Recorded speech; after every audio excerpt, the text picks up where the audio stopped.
Assalamualaikum warahmatullahi wabarakatuh. Halo guys, welcome back my channel Noiret Buff. Selamat datang di channel Noiret Buff. Seneng banget bisa bikin konten lagi.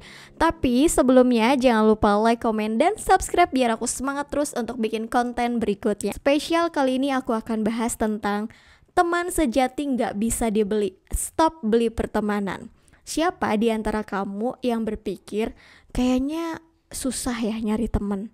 Atau kamu pernah nggak kepikiran, ternyata selama ini aku membeli pertemanan dan gak ada yang sejati dalam pertemanan, gak ada yang setulus itu mau berteman sama aku. Jarang banget kita akan bahas ini. Atau kamu terjebak dalam circle pertemanan yang toksik. Tonton videonya sampai selesai biar gak salah paham. Check it out. Pertama, apa itu membeli teman? Arti di sini adalah bukan kita memberi uang kepada teman kita untuk mau nemenin kita, tapi cara yang dilakukan dengan hal yang halus. Misalkan sering banget kita tuh mentraktir teman kita, membelikan barang-barang atau sesuatu hal sama teman kita, karena kita tuh secara nggak langsung memberikan itu, memberikan perhatian kita cuma karena kita pengen ditemenin sama dia atau pengen dia respect sama kita. Bisa diartikan ya kita kayak membeli hatinya dia, biar dia ngelihat kita nih worth it loh buat jadi teman kamu. Nah, ada yang berpikir seperti itu. Tapi secara tidak langsung, kalau misalkan dilakukan terus-menerus berkelanjutan, ini akan merugikan diri kamu sendiri. Karena kamu kenapa kayak gitu mikirnya? Nah, kalau misalkan kamu di posisi itu terus, lama-lama kamu akan berpikir, kok cuma gue yang di sini yang modal? Kok cuma gue ya yang ngelakuin ini itu? Dia kok nggak pernah ya, timbal baliknya kok nggak ada ya? Artinya pertama kamu emang nggak setulus itu kan, karena manusia itu selalu ada feedback, selalu ada timbal balik. Kalau berat sebelah kita bakal mikir kita bakal dimanfaatin, tapi sebenarnya apa yang kita lakukan di awal tuh salah. Kalau cara kita kayak gitu, kita nggak akan menemukan pertemanan yang setulus itu, apa adanya mau berteman sama kita. Nah, yang kedua, kenapa sih sering banyak orang yang terjebak dalam situasi ini? Kita tahu di era saat ini tuh circle atau geng-geng yang kita lihat di sosial media itu benar-benar memperlihatkan keeratan gitu, kekompakan, solidaritas. Tapi ini yang memacu kita untuk terus mendapatkan circle atau teman yang banyak. Padahal pertemanan yang banyak atau kenalan circle kita yang banyak itu tidak menjamin kalau mereka tuh tulus mau berteman sama kita. Nah, kenapa kita sering terjebak dalam situasi ini? Pertama, karena kita emang ngerasa takut dan khawatir kalau kita nggak punya teman.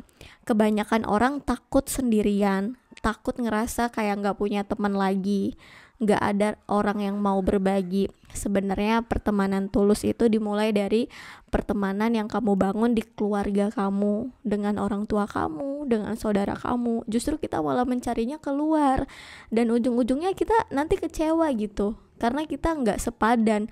Apa yang kita perjuangkan dengan apa yang kita terima tuh nggak sepadan.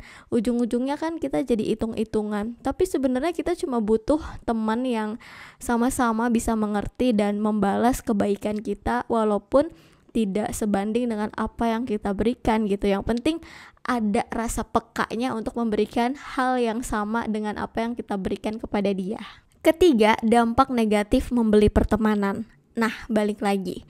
Kenapa ini menjadi dampak negatif? Kalau kita sering membeli pertemanan secara tidak langsung, kita akan mengharapkan hal yang lebih. Karena kita berharap teman kita juga memperlakukan kita dengan hal yang sama gitu, seperti apa yang kita perlakukan kepada dia. Nah, tapi kalau misalkan terus-terusan terjadi, dampak negatifnya adalah kamu merasa kesepian. Sebanyak apapun circle dan pertemanan kamu ngerasa kayak kamu yang tulus sendirian gitu mau berteman. Nah, kalau misalkan kamu ngerasa kayak sendirian, hampa, terus kamu ngerasa kayak sebenarnya nih mereka tuh mau gak sih temenan sama aku? Kok aku ngerasa kayak dimanfaatin? Kalau udah ada pemikiran kayak gitu, lebih baik stop. Karena pertemanan itu tidak harus diawali dengan pemberian, tidak harus diawali dengan modal memberi ini itu, mentraktir ini itu. Jadi semuanya tuh memang berteman karena tulus gitu. Dan yang lebih parahnya lagi, kamu gak bisa bedain mana temen tulus, mana temen modus. Temen tulus yang bener-bener pengen temenan sama kamu, atau cuma temen yang manfaatin kamu karena kamu bermanfaat buat dia. Keempat, sakit hati gak mesti soal cinta. Ya, sakit hati yang bener-bener susah untuk sembuh adalah sakit hati dari pertemanan toksik yang kita anggap dia tulus, ternyata dia cuma modus buat manfaatin kita doang. Kita ngerasa udah capek-capek ngelakuin ini itu, effort, beri dia kado, beri dia segala hal yang kita mampu, tapi ternyata dia nganggap kita cuman kayak manfaat doang. Jadi kita nggak sepenting itu menurut dia. Itu kan yang bikin kita sakit. Apalagi kalau kita mikir pertemanan yang kita inginkan, pertemanan yang kita angan-angankan, ternyata cuma kita doang yang berharap itu. Teman kita nggak berharap kayak gitu. Apalagi kalau misalnya kita udah effort banget, tiba-tiba di tengah jalan kita ditinggalin gitu aja.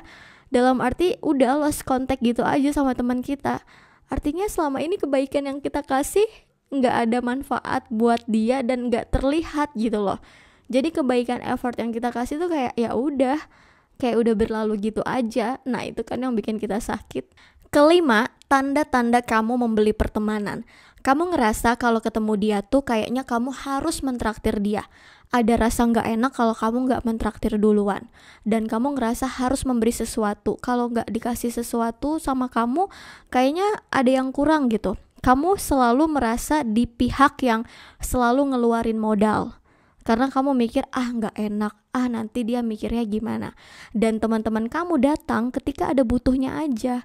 Kalau dia gak butuh sama kamu, dia gak akan ngehubungin kamu, gak akan ngajak kamu jalan-jalan. Kayak dia udah pergi gitu aja kalau gak ada kepentingan lagi sama kamu. Nah kalau kamu ngerasa cemas atau khawatir, kayaknya gak asik banget ya berteman, kayaknya gak seseru itu loh berteman, ujung-ujungnya cuman aku lagi yang effort, dianya biasa aja. Nah, kalau misalkan kamu udah ngerasa kayak gitu, udah deh, kamu harus berpikir ulang untuk ada di circle pertemanan yang seperti itu. Dan yang keenam, bagaimana cara membangun pertemanan yang sehat. Nah, kalau ini kita harus tahu dari awal kita berteman itu tulus. Gak ada embel-embel harus mengeluarkan materi, mentraktir, memberi ini itu. Jadi kalau emang orang-orang yang kamu lihat itu tidak se-effort itu, tidak tulus berteman sama kamu, ya udah biarin aja, cuekin aja. Lagian pertemanan yang kamu bangun itu bukan dengan orang lain, tapi sebenarnya bisa kamu bangun melalui keluarga kamu, orang tua kamu, saudara kamu, bahkan teman-teman lama yang udah gak ketemu. Misalkan kamu mengeluarkan effort yang menunjukkan bahwa kamu tuh bermanfaat buat dia, jadi stop melakukan itu, bangun pertemanan sehat dari dirimu sendiri. Karena apa yang kamu lakukan itu harus mandiri, tanpa harus ada embel-embel bareng sama teman. Kalau kamu ngerasa kamu butuh ditemenin, artinya kamu takut sendirian. Mulailah dengan diri sendiri, bersahabatlah dengan dirimu sendiri, agar kamu bisa melakukan apapun secara mandiri. Nah guys, kesimpulannya, membeli pertemanan itu nggak baik untuk kesehatan mental kamu. Bagaimanapun, kamu berhak untuk memiliki hubungan yang sehat bagi dirimu sendiri dan juga hidup kamu. Kamu nggak mau kan terus-terusan dimanfaatin dengan alasan kamu bisa dan mampu, punya modal, punya materi di atas dia. Jadi apa-apa dia cuma nebeng doang sama kamu. Jadi stop untuk membeli pertemanan mulai dari sekarang. Thank you so much udah nonton video ini. Kita ketemu di next video berikutnya. Bye. Wassalamualaikum warahmatullahi wabarakatuh.